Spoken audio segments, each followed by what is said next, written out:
In this video, we're talking about the easiest way to get financial freedom in 2026. Financial freedom isn't about doing more effort, hustle culture. It's about getting clear on what financial freedom means to you and how to set a financial freedom goal. In today's video, we're going to talk about all of those things. So step one of financial freedom, it's defining what financial freedom means to you. For me, financial freedom is all about having more choice, having the ability to choose to work or not, and having my investments or passive income from real estate or a business cover all of my fixed expenses so I don't ever have to worry about running out of money. To my wife, financial freedom means time, having the time ability to do the things that she wants to do in life, whether that's travel or spend more time with our family. Figure out really what financial freedom means to you. We have a lot of clients in which financial freedom means they still are working because they absolutely love what they're doing, and it does not involve stopping working. It's really getting clear on what it means to you, and we'll go to the next step in the process, which is to make it more tangible. We're talking about a very intangible thing. It could be your financial freedom goals 10 years from now.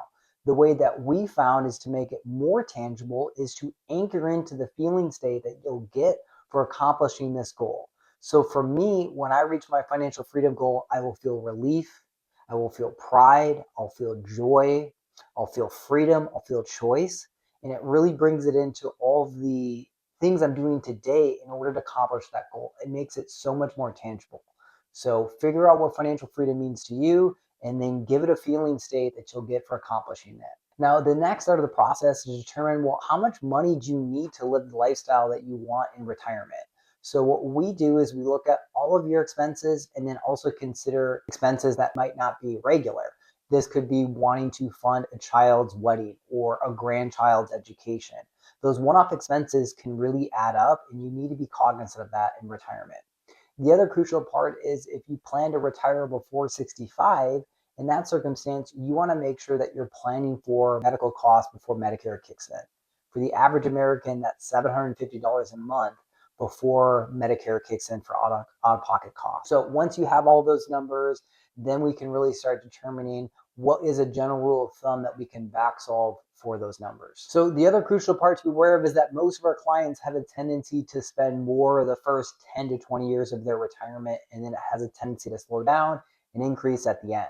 We call this smile spending, as you have a tendency to have an increase at the end of retirement because of healthcare cost. So now let's start back solving some numbers here. And we're going to use a very general rule of thumb that you can do yourself at your house. We go a lot more specific as we're working with our clients on this, but it's the 4% rule. You may have heard this, but what the 4% rule represents is that you can take up roughly 4% of the investment balance each year in retirement without having to worry about running out of money in retirement. So let's say that you need $10,000 a month to live off in retirement. So 10,000 times 12 for 12 months is $120,000 a year. If you take that and divide it by 0.04, that represents the 4%. In this case, the math tells us you need about $3 million in investment accounts in order to cover your expenses.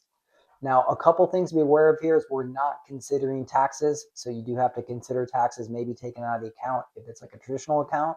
And a lot of experts argue that it's now the 5% rule. We have seen investment accounts perform better over the past 20 years than previously. Now, once we know what our number is, the next part is to automate things.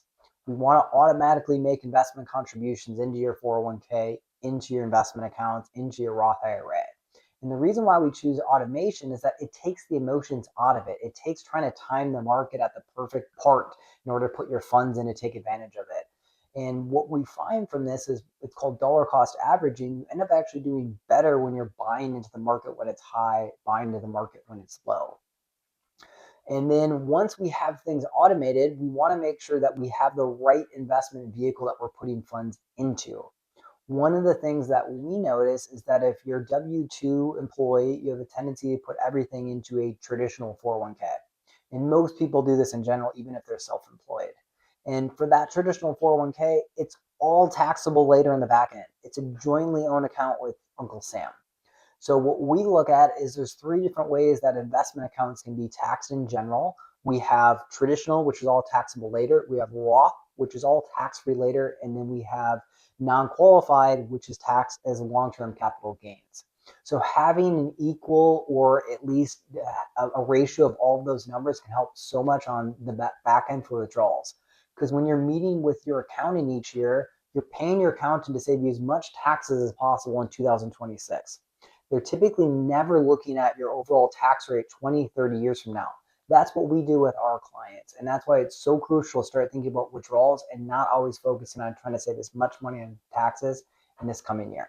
Now, if you found this video helpful, please like and subscribe. It really helps get us out to be able to help more people like you that are interested in these videos. Now, the next part to be aware of is that if your situation is becoming too complex, and if you're not working with an advisor, this is typically the best time to start working with somebody like ourselves. If you do have a situation in which you need more alignment to determine, am I on track or off track for my financial freedom goal? What do I need to do in order to accomplish that goal? In the description below, there is our information to reach out to us to schedule time with us. Until the next time, stay aligned.